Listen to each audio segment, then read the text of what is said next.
Olá pessoal, no Amigovski dessa semana aqui na TV Correio da Manhã, eu trouxe Rafael Fiuza, é médico cardiologista com mais de uma década de experiência e o assunto vai ser problemas cardíacos mais frequentes entre nós brasileiros. Você não perde por esperar. Fique aqui, fique bem, fique com a gente.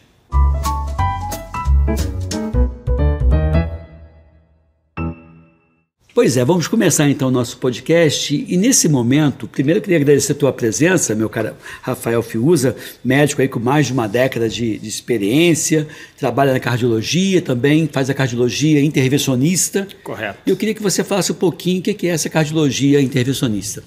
Bom dia, antes de qualquer outra coisa.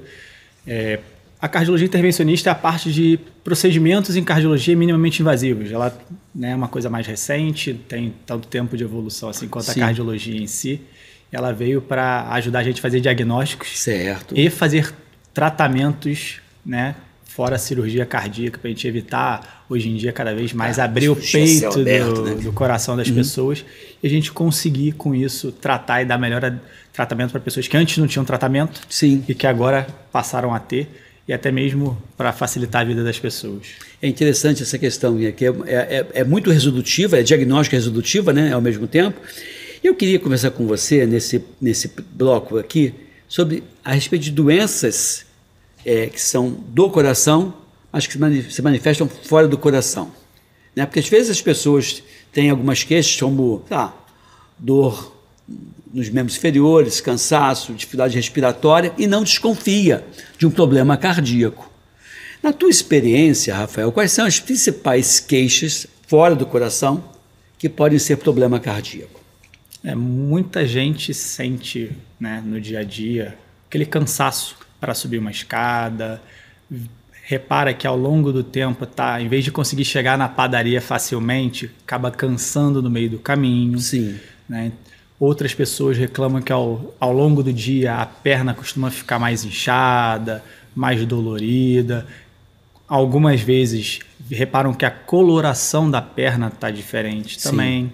Outras têm sensação de desmaios, né? Tem pequenas vertigens e apagões. Isso tudo pode pode ser doença no coração. É interessante que às vezes as pessoas acham que eu comi muito sal, bebi muita água, fiquei muito tempo em pé, ou eu estou cansado porque dormi mal à noite, e às vezes essa questão passa sem a pessoa ligar o coração, né, o problema? Sim. Acaba que isso tudo só piora a condição do coração, mas ao mesmo tempo mascara porque a pessoa não procura ajuda, porque a gente sempre procura uma desculpa para não precisar ir ao médico. Ou dá desculpa para não pensar que aquilo é um problema cardíaco, né? Exatamente. Hoje em dia, uma doença cardíaca, uma insuficiência cardíaca ou uma insuficiência coronariana, ela não é mais aquela sentença de doença mortal como foi talvez 20 anos atrás. Houve uma mudança dessa questão desde que você faça uma intervenção imediata. Com certeza. Hoje em dia a gente tem evolução tanto de abordagens medicamentosas, né? A gente tem remédios cada vez mais modernos que podem tratar e melhorar o paciente, dar com isso sobrevida, né? Fazer esse paciente durar mais tempo. Assim como a gente também tem procedimentos invasivos e mini cirurgias que podem melhorar a condição do paciente. Esse paciente, às vezes, que antigamente durava 2, 3 anos por causa da condição cardíaca, hoje a gente consegue levar esse paciente com uma vida normal. Pois é, a pessoa tem que encarar de frente o problema para poder resolver. Exato. Você acha, Rafael, assim, na minha área de atuação médica, eu ouso afirmar que um dos principais problemas de saúde da população brasileira, na minha área, é a falta de educação para a prevenção dessas enfermidades que eu abordo.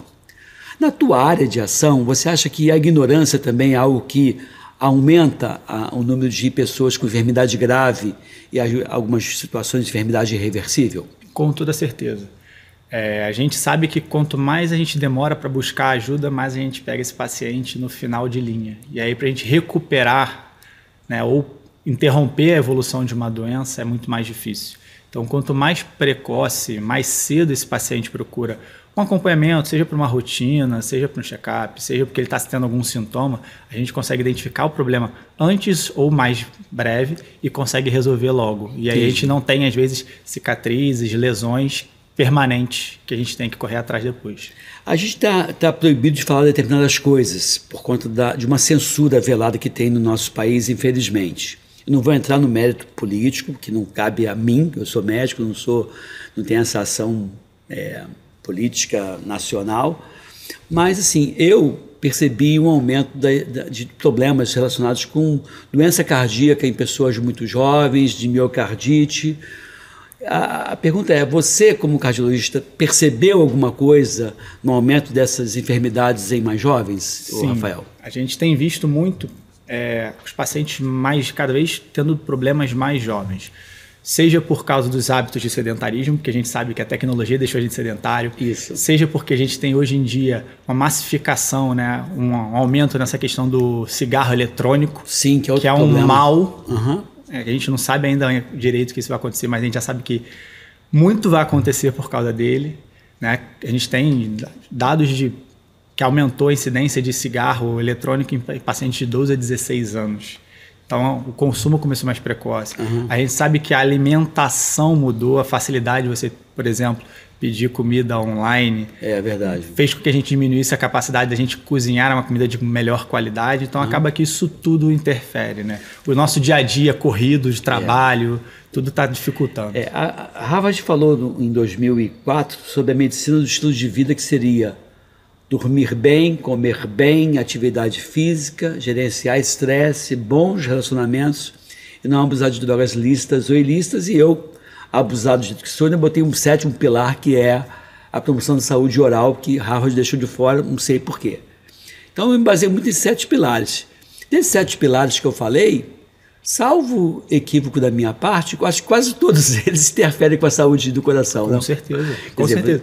Inclusive a saúde oral também. A gente sabe que manipulações dentárias em determinados perfis de pacientes podem causar infecções no coração e assim por diante. Então, não é só... A inclusão está correta também. O Brasil, acho que eu não sei se é um hábito do brasileiro, um hábito do mundo, né, que fica metade da sua vida tentando destruir a sua saúde e às vezes consegue, a outra metade tentando recuperar e às vezes não consegue. Porque a pessoa se maltrata o tempo todo, né? Acha que a vida é eterna e que a saúde permanente vai ser algo que o coração não vai um dia reclamar os maus tratos sofridos ao longo das 4 ou 5 décadas de vida, né? Sim, digo mais, não só o coração, né? A gente abusa de várias maneiras e aí com isso a gente tem as articulações sofrendo, a gente tem outros órgãos que sofrem também. Mas sim, o coração é um dos que mais sofre, tanto que é uma das maiores incidências de morte no mundo é a doença coronariana. Então, continua sendo uma coisa muito grave. Você acha, e aí tem que tomar muito cuidado na tua resposta, isso vai ao ar, porque senão vira e mexe, como eu te falei. Eu tenho uma hipótese de que um determinado produto que foi utilizado em saúde pública recentemente para controlar uma determinada enfermidade, quem está me assistindo sabe do que eu estou falando, pode ter implicado no aumento dos casos de problema cardíaco. Eu tenho essa opinião, não sei qual é a tua opinião, mas gostaria de ouvir. Porque a Sociedade Brasileira de Cardiologia, a Sociedade Brasileira de Angiologia e Cirurgia Vascular diz que não, mas houve aumento dos casos de trombose, houve aumento dos casos de acidente vascular cerebral, houve aumento dos casos de infarto agudo do miocárdio, e que pode ser por esses fatores de risco que você mencionou, o cigarro eletrônico, o sedentarismo, o tabagismo, outro que não só o cigarro eletrônico, a ingesta de alimentos ultraprocessados, né, ricos em sódio, pobres em nutrientes, e que pode estar... Só que essas coisas já vêm ao longo dos anos. E eu não acho que teria essa incidência, esse impacto tão abrupto. Tem a doença Covid que pode ter impactado, mas tem também outra ferramenta de prevenção que eu acho que pode ter implicado. Você tem alguma ideia acerca disso? Você tem um pensamento teu, pessoal, acerca disso, ou não tem opinião formada? Fique à vontade para responder o que você quiser. A minha opinião é que recentemente a gente teve um boom de alguns tipos de tratamentos para saúde estética. Sim. Né? E isso acaba interferindo. A gente sabe que, como eu falei, a opção da população pela não prevenção é grande, né? É enorme. E a não prevenção, e a gente não tem estímulos para tal, nem pelo paciente que tem ali o convênio dele, nem pelo paciente que tem o acesso ao SUS. A gente não tem como fazer uma prevenção adequada para esses pacientes, porque eles não têm acesso à saúde talvez da maneira adequada. E junto a isso, a gente tem, como a gente já tinha citado antes, a questão do sedentarismo, de você chegar estressado em casa, você não quer, não, hoje eu vou me dar a recompensa de pedir uma comida. E aí você não vai pedir uma salada quando você está em casa. Não tem comida boa para entregar em casa, Rafael. Exatamente. Não tem. Eu vejo isso assim. Não tem. Tem lá talvez o melhorzinho. Para comer em casa, o japonês, você vai acabar comendo um hambúrguer com batata frita. Ou uma pizza. Não, e não é só isso. Quando tem essa opção, ela é cara. E aí você deixa de fazer essa opção pela comida mais saudável porque ela é mais cara. Então você acaba indo para o mais fácil. O que é o mais fácil? Não é fazer dieta, não é fazer atividade física, não é nada disso. A maior facilidade é você se propor a fazer uma cirurgia para perder peso, ou você utilizar de medicamentos para perder peso. Então isso tudo acaba que tira você das opções que são mais saudáveis, que é, a gente sabe que a atividade física muda a qualidade de vida, tanto cardíaca, articular, pulmonar, mental, de todas as maneiras. Meu Deus. Então a gente acaba, o caminho mais fácil, ele é mais fácil, mas ele não é o melhor às vezes. Eu faço atividade física quase todo dia, né? Uma média de 5, 6 vezes por semana. Você sabe que eu chegava em casa, eu gosto de tomar um drinkzinho, mas até isso eu perdi a vontade, porque a atividade física me dá tanto prazer, eu digo, pô, fiquei lá trabalhando lá, para perder 300, 400 calorias, para devolver isso no copo de cerveja, não vou não. E o bem-estar da atividade física, pela liberação de endorfina, me dá um prazer que... Se assemelha. Se assemelha. E tipo, você até quer melhor, porque... Você mais saudável. Mais saudável, né? Então, assim, se a gente fosse, então, listar, Rafael, os principais problemas que são do coração, mas que o grito vem de outro lugar do corpo. Você falou, então, vamos lá. Só para a gente poder fazer com que os nossos telespectadores aqui gravem isso e incorporem essa informação, porque um dos objetivos principais do nosso podcast é fazer com que as pessoas tenham maior cultura na área de saúde para poder prevenir as doenças e poder compartilhar isso. Dê o seu like aqui, compartilhe esse vídeo, que vem agora uma informação muito relevante. Problemas que são do coração, mas que gritam fora do coração. Você falou já alguns. Então vamos lá. Vamos lá. Inchaço nas pernas. Então, edema, inchaço das pernas, e geralmente nas duas pernas. Exato. Né? Normalmente das duas pernas. Ao longo do dia que desenvolve? Ao longo do dia, pode acordar com a perna inchada, mas é mais comum ao longo do dia. Tá? A gente tem... Esse inchaço não tem, a princípio, não é vermelho, não é quente, é só aquela perna mais inchada. Só a perna mais inchada. A gente pode ter mudança da coloração da perna também. Da perna também. Está associada a esse inchaço que vai e volta e a coloração da perna muda. A gente pode ter a piora da sua capacidade de caminhar, isso de você fazer um exercício básico do tipo ir na padaria, ir ao mercado, você fica mais cansado, para na metade do caminho. Uma mulher, por exemplo, que tinha aquela disposição para acordar, varrer a casa toda, varrer o quintal, molhar o quintal, também você começa a queixar disso. E aí você vai deixando de fazer essas atividades, né? Sim. Aí você vai reclamando que não, é só cansaço, hoje eu estou mais indisposta, mais cansada. Dormi mal essa noite. Então você vai associando isso a outras coisas, mas essa piora da capacidade de fazer exercícios que você fazia no seu dia a dia é um sinal. A gente pode ter a tontura, a sensação de desmaio. Sim, e isso é de repente ou quando a pessoa se levanta nas duas situações? Pode ser contínua, né, ao longo do dia, como pode ser quando faz algum esforço ou o hábito de levantar muito rápido, isso tudo também pode ser do coração. E a gente tem as dores de cabeça, que também podem ser relacionadas ao coração. Então são coisas que a gente tem que estar sempre atento.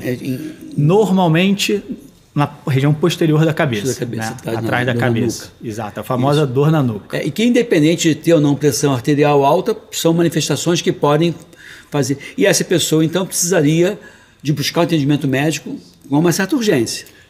De preferência, buscar uma ajuda para a gente poder tentar identificar. Como a gente falou, são coisas que pode não ser o coração. Sim, mas tem que fazer, tem que se investigar, porque se for causa cardiológica, pode ser coisas mais graves. Claro. Então a gente tem que estar ciente. E nesse caso, Rafael, vai aonde? Assim, se é uma pessoa do Sistema Único de Saúde, essa pessoa vai aonde buscar esse primeiro atendimento numa situação mais eletiva, menos urgência. É uma urgência relativa, mas não é aquela urgência de ir para um hospital. É uma urgência para ir numa clínica da família, talvez, né? Isso. A gente tem no sistema de saúde as divisões, né? A gente tem a clínica de saúde da família, que é onde o paciente tem a regularidade do acompanhamento, onde ele vai tratar a pressão alta, diabetes, esses fatores, e fazer o acompanhamento regular para tentar fazer uma investigação precoce, talvez. Esse paciente que está sintomático pode ter acesso também pelo posto de saúde, é um outro caminho. Certo. Tá? Alguns lugares têm hospitais e escolas que você consegue ter acesso a ambulatórios de especialidade, mas o ideal é que esse paciente passe pelo clínico, do clínico avalie, faça a avaliação inicial e depois ele vai direcionar para qual é o especialista ideal para tratar de cada caso. E aí, em cima da queixa dele, do que for avaliado, vai fazer exames complementares com o intuito de dar o diagnóstico cardiológico. Queria que você me dissesse a tua rede social, como é que eu faço para chegar até você? Precisando de qualquer coisa, a gente pode ir lá no Instagram, Rafael com PHF, tudo junto. Rafael? F. F de Fiuza. Isso, exato. Tá. E aí chega até você, bate papo, conversa e vê teus trabalhos. Meu direct para poder mandar mensagem, caso queira tirar alguma dúvida, marcar alguma consulta, a gente está à disposição. Legal. Então, assim, quando você fala em check-up, a pessoa pensa nessa questão é muito comum, né? No hemograma achar que é um check-up. Qual é o check-up no olhar do cardiologista? E a segunda pergunta é: esse olhar varia de acordo com a faixa etária? Eu tenho um olhar para alguém que tem 40, o outro olhar que tem 50, o outro para 60. Ainda vou incrementar um pouco mais. Tem um olhar diferente para cada uma dessas faixas etárias e fatores de riscos associados? Então, vou começar de trás para frente. Vamos lá. Sim, tem diferença na idade. Sim. Tá? A gente não tem como fazer um check-up igual para uma pessoa de 20 anos e uma pessoa de 50. Claro. Assim como também uma pessoa de 50 anos que não tem nenhuma doença, o check-up é de uma maneira e uma regularidade. Uma pessoa de 50 anos que já tem pressão alta, diabetes, é tabagista, a regularidade é diferente, os exames às vezes são diferentes. Entendi. Então a gente tem que individualizar cada perfil de paciente, a gente sabe disso. E aí dentro disso, cada faixa de idade vai ter um tipo de check-up, uma avaliação para a gente poder pedir os exames, tanto da parte de laboratório, como você falou, hemograma completo e tudo mais, como da parte de exames outros, que aí incluem exames para avaliações mais cardiológicas mais específicas. Por isso que eu acho interessante, porque não é incomum a pessoa, sabendo que eu sou médico, pô, doutor Migovski, professor, por favor, pede aí os exames, que eu vou no meu cardiologista, queria ganhar tempo. Não, não é assim. Ele vai no cardiologista, o cardiologista vai pedir os exames específicos para aquela perfil do paciente, para depois ele fazer. Não adianta ele só fazer exame complementar, né? Não, acaba que a gente tem, né, dentro do nosso ensino, do nosso estudo da cardiologia, a gente sabe que cada perfil de paciente precisa de determinados específicos exames, e aí dentro disso a gente vai, como você falou, é melhor que venha até a gente faça a avaliação inicial, porque a nossa conversa, às vezes a gente repara alguma coisa, no nosso exame físico a gente repara alguma coisa que a gente vai precisar de uma coisa mais específica do que foi pedido somente antes. Então, acaba que às vezes demora mais. Claro, porque o nome do exame é complementar. Complementar o quê? Ao exame clínico, à história que você fez, aos dados do paciente. Então não é uma receita de bolo que vai ser igual para todo mundo. Cada um leva o seu perfil de exames complementares de acordo com as suas queixas e com a sua história de vida. Com certeza. Até porque a gente não está falando só de um paciente que tem doença só cardiológica. Esse paciente tem outras doenças, às vezes, usa medicações e tudo mais. E isso tudo interfere também em resultados de exames e investigações que a gente tem que fazer e tudo mais. Então, a gente tem que especificar cada paciente de uma maneira diferente. Embora você tenha essa especificidade para cada grupo etário, tem alguns exames que meio que se repetem, né? E quais seriam esses exames que meio que se repetem num paciente, por exemplo, de acima de 50 anos de idade, acima de 40 ou 50 anos de idade? Quais são os exames que, no geral, você pede e buscando que tipo de alteração? Porque, assim, eu sou de uma época, né, Rafael, eu tenho mais tempo formado que você, que as pessoas diziam assim: a clínica é soberana. Sim, a clínica é soberana para avaliar uma enfermidade, mas a clínica não é soberana para fazer uma triagem. Porque se eu ficar esperando a clínica do colesterol alto ou do açúcar elevado, eu estou ferrado. Com certeza. Né? Então, a clínica é soberana até um certo ponto. Mas nesse caso do paciente assintomático, que exames você costuma pedir, Rafael? Bom, dentro disso a gente vai pensar inicialmente no exame de sangue, né, no laboratorial, onde a gente vai tentar avaliar se tem algum hormônio tiroidiano alterado. Hormônio tiroidiano, né? Eu estava vendo uma vez uma estatística dizendo que nas mulheres, olha só, nas mulheres adultas, a incidência de hipotiroidismo é em torno de 12% a 13%. Ou seja, de cada 100 mulheres, tem aí 12 ou 13 com hipotiroidismo sem saber que tem, né? Às vezes são sintomas básicos, como unha frágil, queda de cabelo e coisas assim. Olha só, unha frágil, queda de cabelo pode ser hipotiroidismo, não deixe de buscar o atendimento médico. A gente vai procurar avaliar hormônios tiroidianos, a gente vai tentar olhar o rim, o fígado, Sim. vai tentar avaliar se tem alguma alteração no hemograma que justifique alguma de novo, coisa. você falou do rim. Aí outra história, você acaba, como eu faço muita entrevista, acaba lembrando de algumas estatísticas.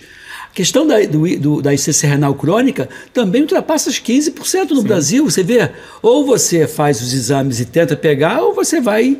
Quando o teu rim começar a gritar, você já está na hemodiálise. Exato. E aí a gente tenta, como você mesmo falou, a prevenção é difícil você fazer com o exame físico.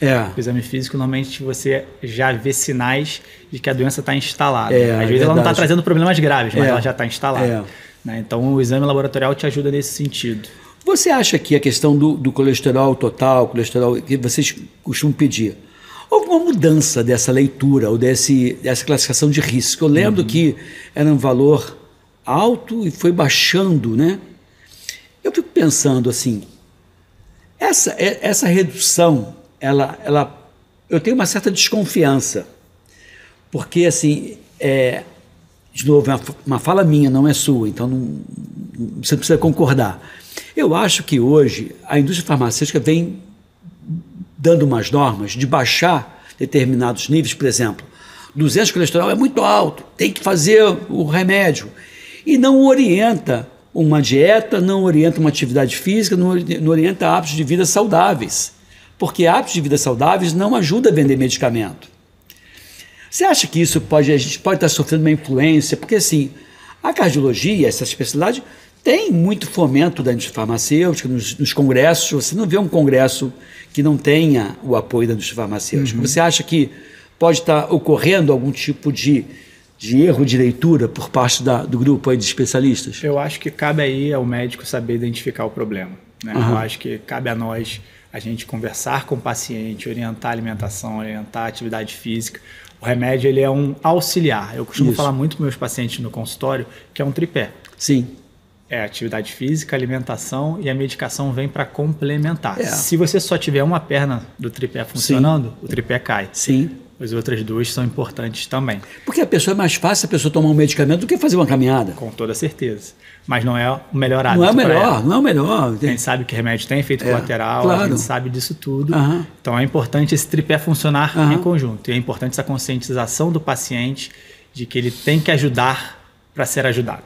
Entendi. E não só esperar que o remédio vai fazer o efeito completo. Então, a gente teve algumas avaliações ao longo dos tempos que mostraram, por exemplo, para a gente que a gente estava certo ou errado. Sim. Do tipo, durante algum tempo a gente teve uma pressão para a gente tentar baixar a pressão de todo mundo para 12/8.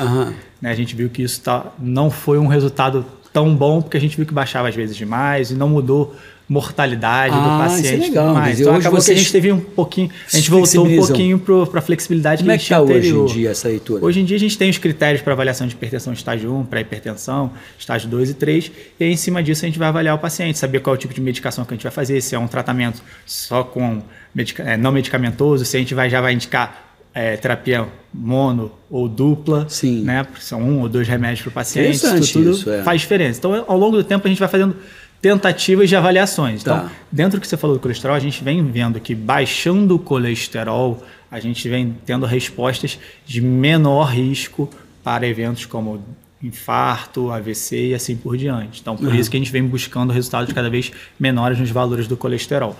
São todos os colesteróis? Não, até porque a gente precisa de gordura para gerar hormônio. Claro. Né? Então a gente tem que saber o limite. Mas a ideia é quanto mais baixo hoje em dia, o resultado melhor. Todo mundo tem que ter um resultado tão baixo assim? Não tem. Isso é específico para determinados perfis de paciente. Né? E aí a gente vai volta para a individualização. Eu estava vendo notícia assim, para você saber qual é o colesterol bom, qual é o colesterol ruim. LDL é ruim, LDL logo Deus leva, olha só. A gente usa algumas dicas para gravar. Aí tinha o HDL, que era hoje Deus louva, não sei qual é o HDL, que o HDL é o bonzinho e o LDL era o ruim. Né? Mas assim, na verdade, o colesterol sozinho, sem esses outros parâmetros, não diz muita coisa. Você tem que ter o famoso conjunto da obra. E interessante isso. E você consegue hoje uma adesão legal das pessoas nesse check-up, entender que não está bem e ajudar essa pessoa a mudar o hábito de vida dela, Rafael? Isso varia muito por incrível que pareça, com a escolaridade do paciente. É mesmo, né? quanto mais é escolado, né, quanto mais ensino, estudo o paciente teve, mais ele entende a necessidade dessas mudanças de hábitos, como parar o cigarro, como atividade física, alimentação. Então, isso faz diferença. Né? Então, é importante a gente falar com todo mundo, mas às vezes o paciente tem menos claridade, a gente tem que, na primeira consulta, afirmar, na segunda, reafirmar, na terceira também, e ficar insistindo, né, até ele criar o hábito. Evangelizando esse cidadão. Exato. Porque, assim, de novo, então, o que você fala vai ao encontro do que eu acabei de falar, que é um dos principais problemas de saúde da população brasileira, é a falta de educação ou formação para a saúde. A pessoa não entende o que você toca, ela ignora. Sim. E ela fala, que colesterol alto, não sentindo nada, e deixa a coisa comer solta. Né? A gente tem muito na televisão falando de vacina, falando de prevenção de câncer de mama, essas coisas, que são ótimas campanhas, não tenho dúvidas, a gente tem que ter essas campanhas, mas em nenhum momento a gente vê uma campanha falando de prevenção cardiológica, de prevenção de infarto, isso a gente não vê. Porque assim, a prevenção de doenças cardíacas passa pelos pilares da medicina do estilo de vida, que o máximo que me vende é um tênis para caminhar, não vai vender um medicamento. Né? Então você acaba... E de novo, para mim, palavras são minhas, não vou botar isso na sua boca. Eu vejo de uma forma muito clara que há uma influência grande da Big Pharma no sentido de promover determinados assuntos que interessam a ela. Então, quando você pega e tenta promover a detecção do câncer de mama, por exemplo, vai ter lá um monte de gente tomando quimioterapia, radioterapia, que vai interessar para algumas empresas. Quando você fala do diabetes, mesma coisa, né? Concordo e acrescento mais. Essas prevenções que a gente fala de pacientes, né, neoplasia, né, o câncer de próstata, de mama, eles são muito mais emblemáticos porque eles acabam trazendo coisas que pressionam. Por exemplo, uma mulher que faz um câncer de mama, ela tem que tirar a mama. Então, isso faz uma desfiguração. Para o homem que tem uma neoplasia de próstata, um câncer de próstata, ele vai ficar com disfunção, né, impotente. Isso para o homem é uma coisa que importa. Mas ninguém tem costume de ver o que está acontecendo no coração. É verdade. Então é uma coisa que passa despercebido. O coração está escondidinho ali, e aí quando ele dá problema grave, e aí você tem que correr atrás. E aí o problema já está lá na frente. Nem é correr, vai ter que ser levado, não dá nem para correr, né? Exatamente. Você tem que ser levado para você correr, porque olha mais no problema cardíaco. Exato. E aí, dentro da prevenção, a gente vai voltar lá, né, naquela questão dos exames que a gente estava falando. Você vai ter que fazer um eletro para tentar identificar uma arritmia ou um infarto precoce. A gente vai fazer os exames como o teste ergométrico, é o famoso teste da esteira, para a gente poder esses são os ver exames, a capacidade. Um check-up de acordo com a queixa da pessoa. Você vai sofisticando, vai aprimorando e vai ampliando esse leque. Dentro daquilo que a gente tinha conversado lá atrás do paciente de 50 anos, como é que você vai fazer? O exame de sangue, que a gente já tinha comentado, você vai pedir o eletro para fazer uma documentação ali. Mesmo que não tenha nada no eletro, para você evolutivamente saber se teve alguma mudança. Vai avaliar dentro dos fatores de risco, etc., se tem uma indicação de fazer um ecocardiograma para a gente poder ver o funcionamento do coração. O Rafael Fiuza, médico cardiologista, faz isso muito bem feito na clínica privada. Ele consegue fazer isso no Sistema Único de Saúde?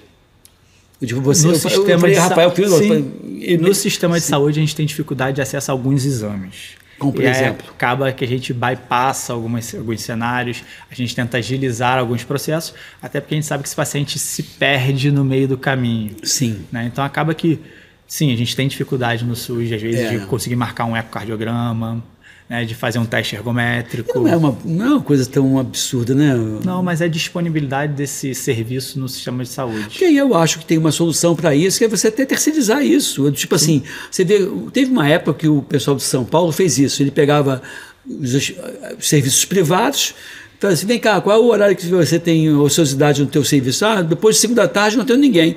Aí ele começava a comprar aqueles horários e botar. E tem essas questões que você vê, de repente, desaguar essa demanda reprimida, fazendo convênios que muitas vezes sai mais barato para o setor público bancar isso do que você montar um negócio desse.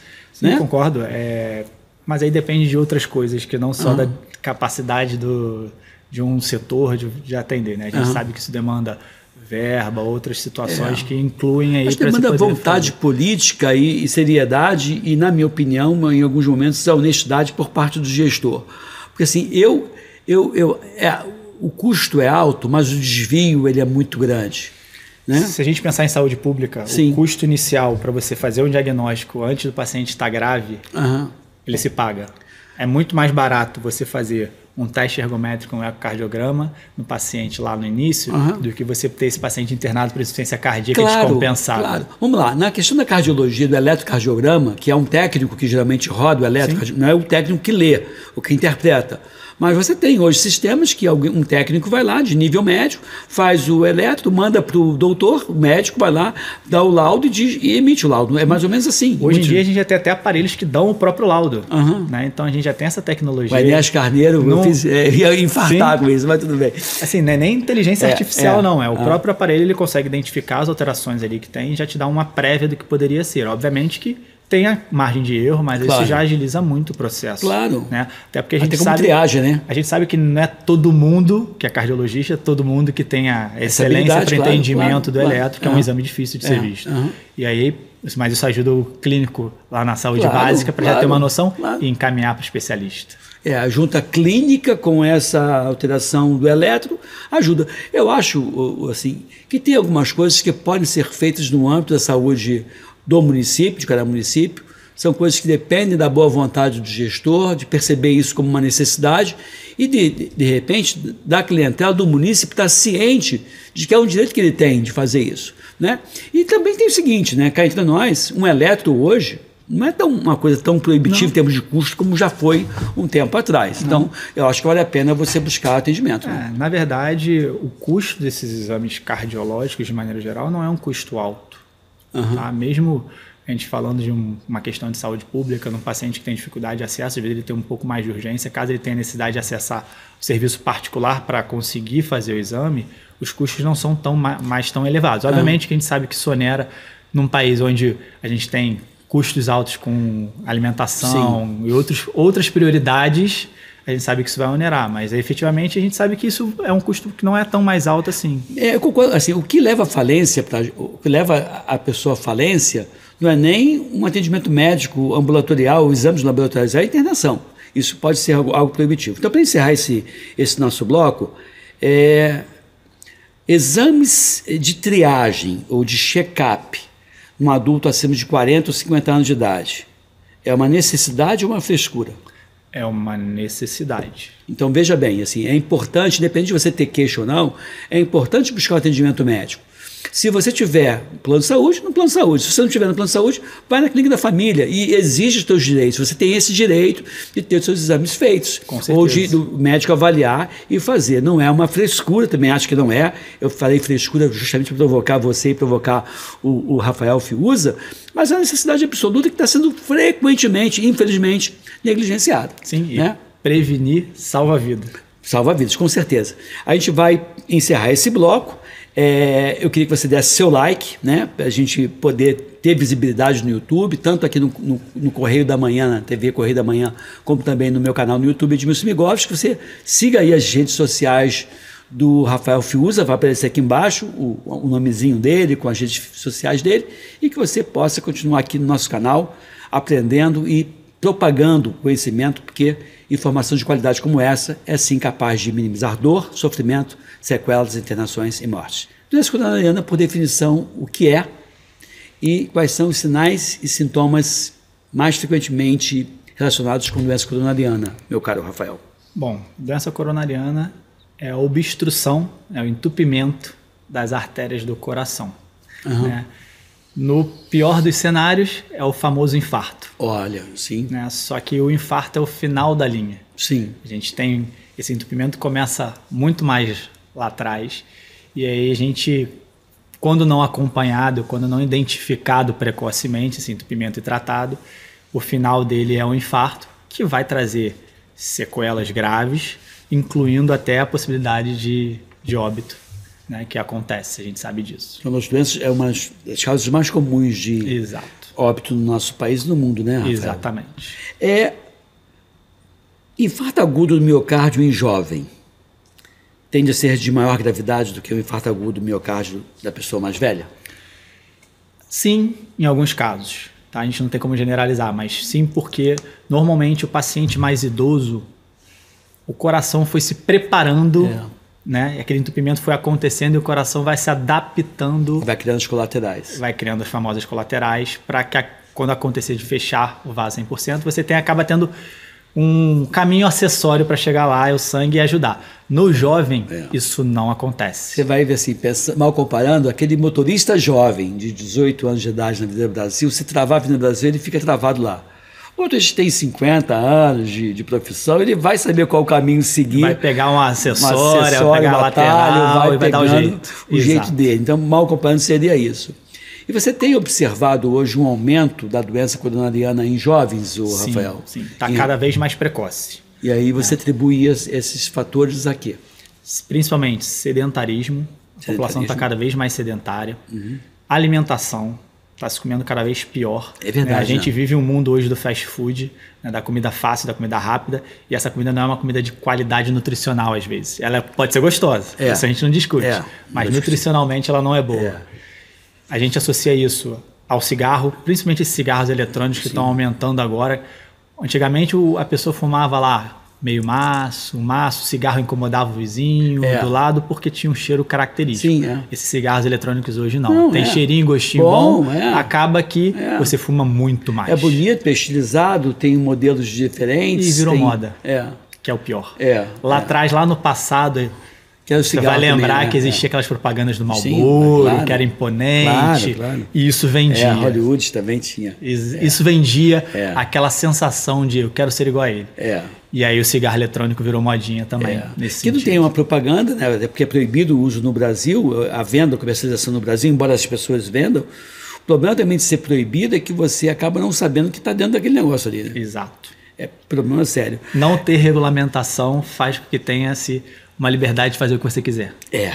E não tem a fiscalização para você saber o que você está consumindo, né? Exato. O sedentarismo hoje você reputa como sendo talvez um dos principais fatores. Com certeza. Sobrepeso também. Também.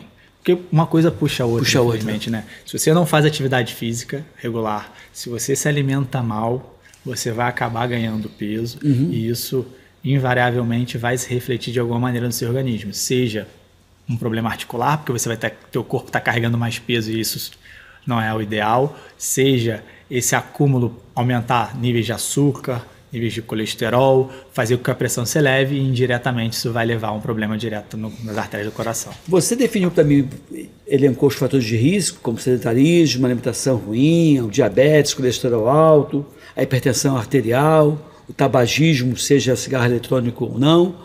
Então, já viu os fatores de risco, a idade mais avançada deve ser um fator de risco também. Idade, doença stress, renal, né, isso tudo entra na conta. Genética é importante Genética também. é importante.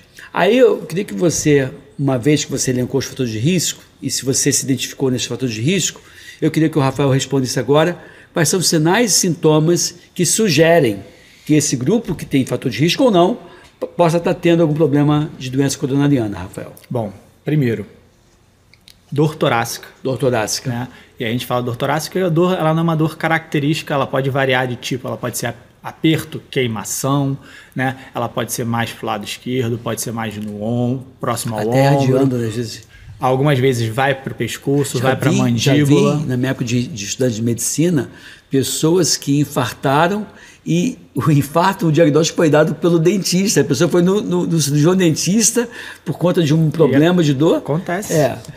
Aí eu não sei se ele achou, o paciente negou que fosse alguma coisa cardíaca, porque é melhor ter uma dor de dente do que ter um infarto. Eu acho que ele deu aquela enganada nele, ou se realmente se manifestou como uma doença dentária. É muito comum, né, essa associação que a gente chama de radiações. Né? A dor torácica que vai para o braço esquerdo, né, da mão, braço. E que pode ir e voltar, né? Não é? Isso. No caso do infarto, ela é mais prolongada e é isso que denota preocupação. E é isso que a gente tem que correr para o hospital.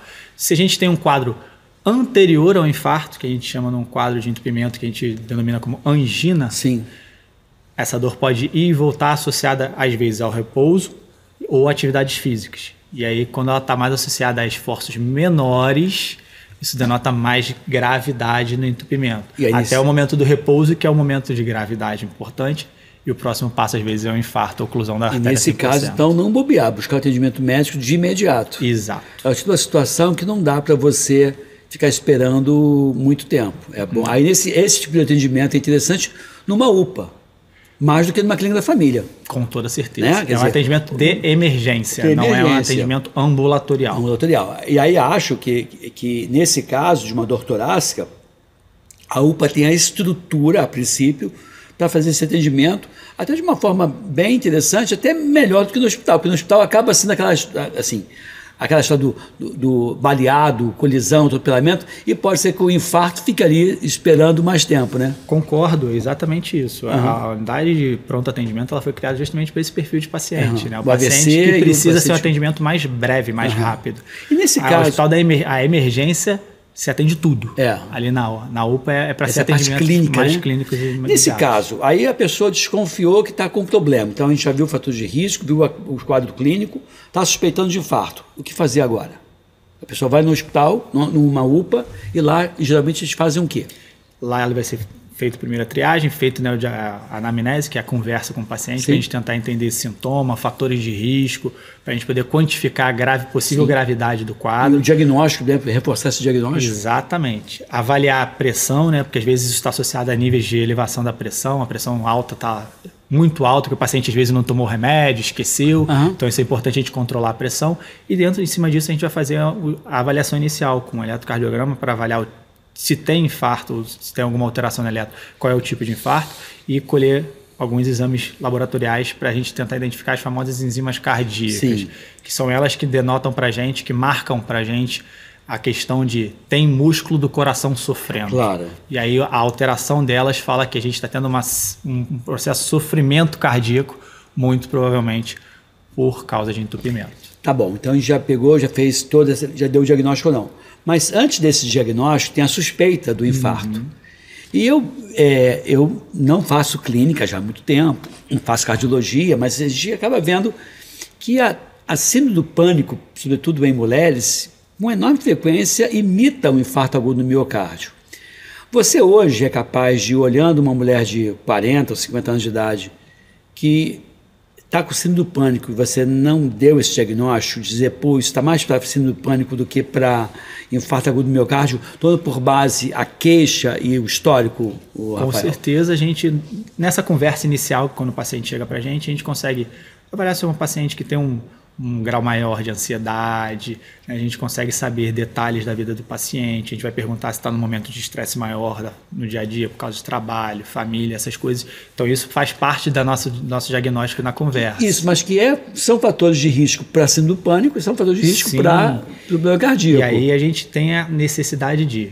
É possível que seja algum problema psicológico, mas é necessário eu ter certeza que não é um problema cardiológico. Você não está autorizado, ainda que você tenha suspeita de ser síndrome do pânico, vai para casa tomar um ansiolítico, não, você vai fazer os exames complementares. Sem ter feito pelo menos um exame básico para você ter certeza, não tem como. E essa abordagem, porque assim, a pessoa que tem a síndrome do pânico, ela jura que vai morrer, né? Ela tem certeza que vai morrer.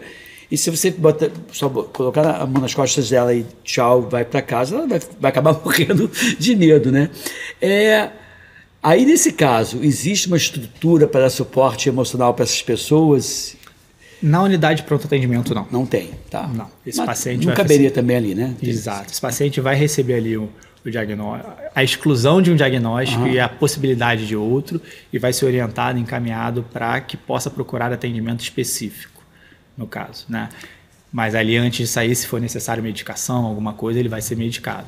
Entendi. Então, assim, é importante a gente lembrar que mesmo o paciente que tem transtorno de pânico, que é a agorafobia, paciente que tem transtorno de ansiedade, que tem esses sintomas que podem não ser físicos, mas se representam como tal, eles podem estar tendo o infarto. Claro. Então, claro. não é pra gente... Às vezes a gente vê acontecer, o paciente ele já tem transtorno de pânico, isso é pânico. Frescura. Não, pode estar tendo alguma coisa mais acontecendo ali, então tem que prestar atenção. Quer dizer, independente de ser um problema físico, orgânico ou emocional, o paciente merece ser acolhido, tratado, porque essa alteração emocional vai acabar levando problemas sérios do ponto de vista orgânico. A gente sabe que os transtornos psiquiátricos, né, estão associados, quando não tratados, com elevação de pressão, e a elevação da pressão pode desencadear problemas cardiológicos, como a gente já falou anteriormente. Então, é importante a saúde mental estar em dia, para a saúde cardiológica estar em dia também. Claro. Isso é importantíssimo. Porque a gente está vivendo um mundo hoje que a saúde mental está muito em evidência. Sem dúvida. E é importante a gente fazer esse tratamento também. Os principais desafios, Rafael, da questão da doença coronariana no nosso país. Aliás, melhor dizendo assim, no nosso estado. No estado do Rio de Janeiro, né? Assim, eu acho que acaba que o Rio de Janeiro é um estado que reflete um pouco a realidade da saúde pública que a gente encontra em outros municípios ou em outros estados, né? Quais são os principais desafios hoje da doença coronariana? Primeiro, a instrução do paciente que ele precisa procurar atendimento. De novo, né? Sempre a educação para a saúde. E a escolaridade entra de novo nessa com fator temática. de risco para maior problema. A pessoa que tem escolaridade, ela identifica o problema e procura ajuda. Quem não tem escolaridade normalmente fica ali correndo contra o tempo. É claro que, em geral, a maior escolaridade implica quase sempre no maior nível socioeconômico cultural. Certeza. Mas, digamos, você, mesmo uma pessoa que tem baixa escolaridade, mas que tem, de repente, uma vida financeira estável, ou ganhou numa loteria, ou é comerciante, ou tem alguma coisa de sucesso que fez com que ele tivesse uma condição... Progrediu do ponto de vista financeiro. Quando você pega e diz que baixa escolaridade, você associa o problema a maior, mais relacionado com a baixa escolaridade ou com baixo poderio a escolaridade econômico? Mesmo. Escolaridade mesmo, porque às vezes o paciente ele não tem o discernimento, ele não tem a instrução, né, o conhecimento de que aquilo que ele está sentindo pode ser um problema grave. Diferente das vezes da pessoa que tem acesso à informação, que tem mais escolaridade, ela pode buscar a informação de uma maneira mais fácil e identificar o problema mais precoce. Entendi. Então a escolaridade entra nesse ponto. Então, voltando lá, o acesso do paciente é o primeiro ponto. Tá. Né? Tá. É ele entender que tem que chegar. Tá. Eu não tenho como mudar a escolaridade de uma população de uma hora para outra. Você fosse gestor público ou um secretário municipal de saúde do teu município, Petrópolis, onde você mora, o que você faria para tentar fazer com que a pessoa tivesse maior consciência ou maior informação acerca das doenças coronarianas? A gente, assim como a gente tem para prevenção de câncer, vacinação, políticas públicas de orientação. Ensino, orientação para identificação e prevenção. E essa ensino, na tua opinião, seria em veículos de comunicação aberto, internet, como a gente está fazendo aqui, a gente está fazendo isso. Mas você acha que, como política de governo, deveria ser algo dentro do banco da escola, das escolas de ensino médio, ensino... Também. Eu acho que é o programa de saúde básico da família que vai visitar o paciente em casa e vai orientar, olha, se você sentir alguma coisa desse jeito, procura atendimento. A informação ser veiculada na televisão, no jornal, no rádio, porque a gente sabe que isso acontece também. Isso. A gente sabe que o mecânico está lá na oficina, escutando a televisão, o rádio, então a informação chega até ele. Então eu acho que são várias maneiras que a gente pode acessar. E sim, quanto mais novo a gente tem informação, mais fácil a gente fixar ela. E aí, é o seu pai que está tendo um problema, você, opa, já sei o que é isso. E colocar em prática as medidas de prevenção. Exato. Porque assim, a prevenção, ela é algo que demora décadas. Aliás, você, quando destrói teu coração, você não destrói teu coração comendo mal um final de semana. Você destrói teu coração comendo mal décadas. Exato. Né?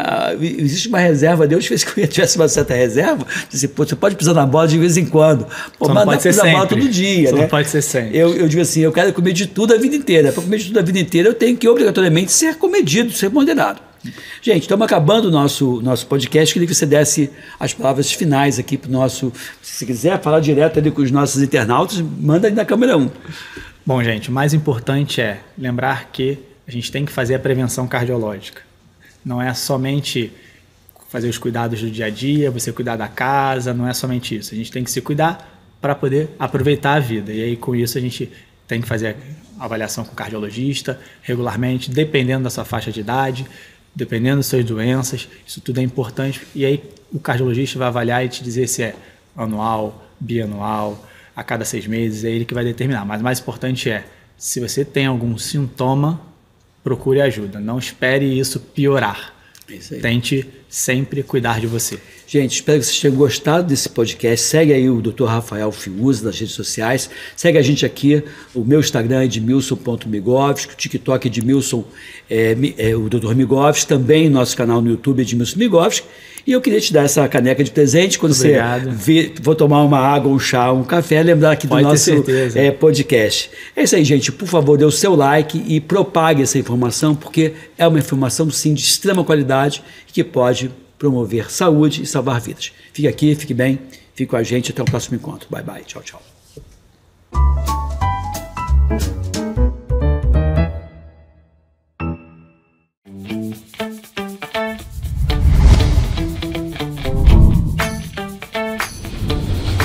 TVC, a TV do Correio da Manhã.